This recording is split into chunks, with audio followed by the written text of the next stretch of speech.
the Robin Hood approach or giving the power back to the people? How do you jump into that and get in that mindset?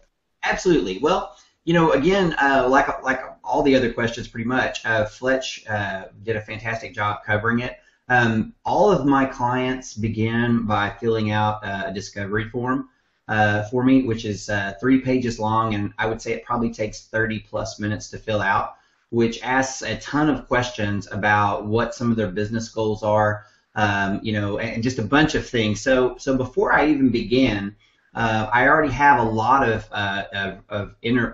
information about them, and so my keyword strategy, really, a lot of it is going to be based on the client, but most of it, or as much, is going to be based on the competition and kind of where the value is. So I will do a lot of competition analysis and competitor research, very, very detailed, to figure out where the people who are they consider their competitors and who their true competitors are, where are they getting traffic from, and what parts of those traffic are converting and how.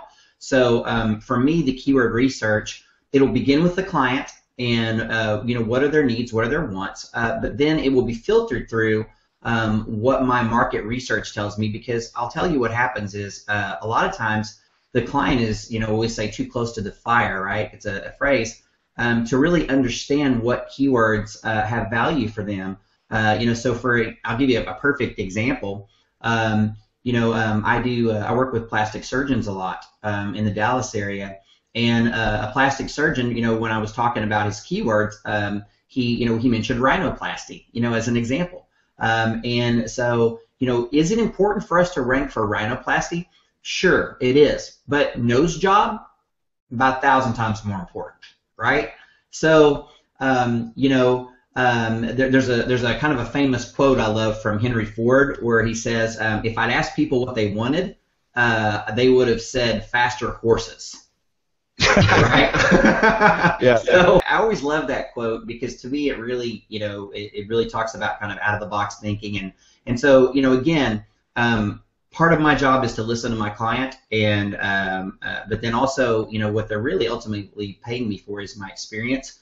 And so, I am going to figure out, interview them in depth on what they want, but then I'm going to figure out again who's winning in their niche and their market. Who's winning? Who's getting the most traffic? Who's getting the most conversions? And where are they getting them? And then that's what I'm going to base my strategy around. And I'll tell you why. I had a paradigm shift about a year ago. I had a client who was absolutely convinced that their competitors were making a ton of money off of these certain keywords ranking on Google, and I was kind of busting my head trying to figure out how, because the traffic and things just didn't justify it. And what I found out was that this particular client, or this competitor, this one in particular, which was kind of like the main person in this whole niche, was getting almost 100% of their traffic from social media. And so it wasn't Google. They weren't making any, they were getting very little traffic from Google itself. They were getting most of their traffic, the overwhelming amount, from social media. So at that point, I then had to shift gears and move into, doing promotions through social media. So, a very comprehensive, in-depth market analysis and competition analysis, which again, I know Fletch does this as well, obviously, is really going to be, a good start. And then, as Fletch mentioned also, regardless of where I end up going though with those keywords, establishing the identity and the brand that they want to establish, is going to be very important. It's going to be a centerpiece of what we do, because, at the end of the day, a lot of what's going to get you sales, especially on the higher end area, is going to be, what's your unique value proposition, right? Or what's your perceived value, right? And so we have to make that clear, like Fletch said. Do I want to be the, the fastest plumber in town, or do I want to be the cheapest plumber in town, or do I want to be the best plumber in town? Those are very different messages. That's a very different, demographic for each of those. And with what we do, you can absolutely sculpt, what type of business, that gets. And so, really, it's a combination, I think, of all the things that Fletch said, and the things I said. But again, I think he does pretty much all the same stuff I mentioned too.